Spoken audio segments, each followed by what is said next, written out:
ஆண்டவராகிய இயேசுவின் நாமத்தினாலே உங்களுக்கு அன்பின் நல்வாழ்த்துக்கள். இந்த ஜூலை மாதத்திலும் இந்த யூடியூப் சேனல் மூலமாக உங்களை சந்திப்பதில் மிக்க மகிழ்ச்சி. கர்த்தர் தாமே உங்களையும் உங்கள் குடும்பங்களையும் நிறைவாய் ஆசீர்வதிப்பாராக. இந்த நாள் கர்த்தர் நமக்கு கொடுக்கிற வாக்குத்தத்தம் ஆதியாகமத்தின் புஸ்தகம் 15வது அதிகாரம் 1வது வசனம். கர்த்தர் ஆபிரகாமை நோக்கி, நீ பயப்படாதே, நான் உனக்கு கேடகமும் மகா பெரிய பலனுமாய் இருக்கிறேன். அல்லேலூயா.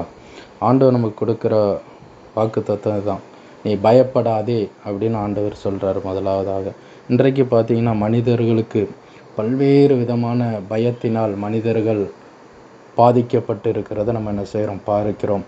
பல்வேறு விதமான பயத்தினால் மனிதர்கள் ஆட்கொள்ளப்பட்டு கிடக்கிறத நம்ம பார்க்கிறோம். அநேகருக்கு இருட்டை கண்டா ஒரு சிலருக்கு பயம், இன்னும் ஒரு சிலருக்கு பார்த்திங்கன்னா இன்னும் பிசாசை கண்டு பயம், பொல்லாத மனிதர்களை குறித்து பயம், தங்கள் சரீரத்தில் இருக்கிற வியாதியை குறித்து இது என்னவாய் முடியுமோ, இது எப்படி ஆகுமோ என்று பயத்தோடு அநேகர் வாழ்ந்து கொண்டு இருக்கிறாங்க. இன்னொரு சிலர் பார்த்திங்கன்னா தங்களுக்கு இருக்கிற கடன் பிரச்சனை குறித்து பயத்தினால் இதை எப்படி அடைப்போம் என்ற பயத்தினால் இருக்கிறத நம்ம பார்க்கிறோம். அதனால தான் ஆண்டவர் இன்னைக்கு நம்மளை பார்த்து சொல்கிறார், நீ பயப்படாதே அப்படின்னு சொல்கிறார். அப்போ வானத்தையும் பூமி உண்டாக்கின கர்த்தர் நம்மளோடு இருக்கும்போது நாம் எதை குறித்து நாம் பயப்படக்கூடாது. அல்லேலூயா. நான் ஆபிரகாமுக்கும் ஒரு பயம் ஏற்பட்டுச்சு. அதனால தான் ஆண்டவர் அவனை பார்த்து பயப்படாதுன்னு சொல்கிறாரு. ஆதியாகமம் 24வது அதிகாரத்தில் வாசித்து பார்த்தீங்கன்னா, ஆபிரகாமை கர்த்தர் சகல விதத்திலும் ஆசீர்வதித்து வந்தார் அப்படின்னு வேதத்தில் வாசிக்கிறோம். ஆபிரகாமுக்கு ஆடுகள், மாடுகள், ஒட்டகங்கள், வேலைக்காரிகள், பொன், வெள்ளி போன்ற செல்வ சீமானாக இருந்தான். அவனுக்கு எல்லா ஆசீர்வாதமும் இருந்தாலும் அவனுக்கும் பயம் என்பது காணப்பட்டுச்சு. அதனால தான் ஆண்டவர் சொல்கிறாரு, ஆபிரகாமே நீ பயப்படாதே அப்படின்னு சொல்கிறத நம்ம பார்க்கிறோம். அதே ஆண்டவர் தான் அந்த நாளில் உங்களை பார்த்து சொல்கிறாரு, நீ பயப்படாதே அப்படின்னு சொல்கிறத நம்ம பார்க்கிறோம். அடுத்ததாக, நான் உனக்கு கேடகமும் அப்படி மகா பெரிய பலனுமாக இருக்கிறேங்கிறார். ரெண்டாவதாக ஆண்டவர் நமக்கு எப்படி இருப்பாரா, கேடகமாக இருப்பார். அந்த காலத்தில் ராஜாக்கள் யுத்தத்துக்கு போகும்போது ஒரு கையில் பட்டயமும் இன்னொரு கையில் கேடகமும் வச்சுருப்பாங்க. பட்டயம் தங்கள் எதிரிகளை வெட்டி வீழ்த்துவதற்காகவும், கேடகம் தங்களை எதிர்த்து வருகிற அம்புகளை தடுப்பதற்காகவும் கவசமாக அந்த கேடகத்தை கையில் வச்சுருப்பாங்க. அதே போல தான் ஆண்டவரும் நமக்கு ஒரு கேடகமாக இருந்து நம்மளை அவர் பாதுகாக்கிறவராக இருக்கிறார்.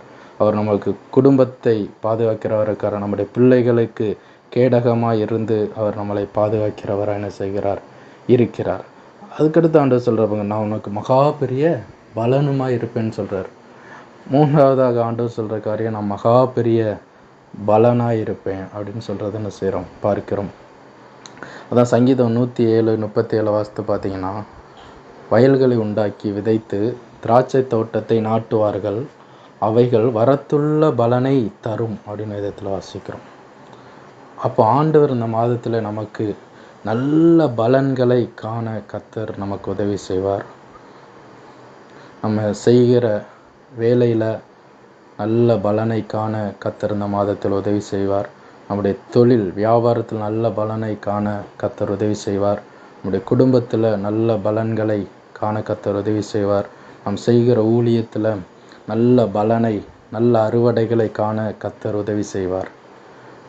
அடுத்ததாக, கற்பத்தின் கனி என்ற பலனை காண கர்த்தர் இந்த மாதத்தில் நமக்கு உதவி செய்வார். அல்லேலூயா. அதான் நல்ல பலனை அது கொண்டு வரும். எப்போ, ஆண்டவர் நம்மளோடு இருக்கும்போது.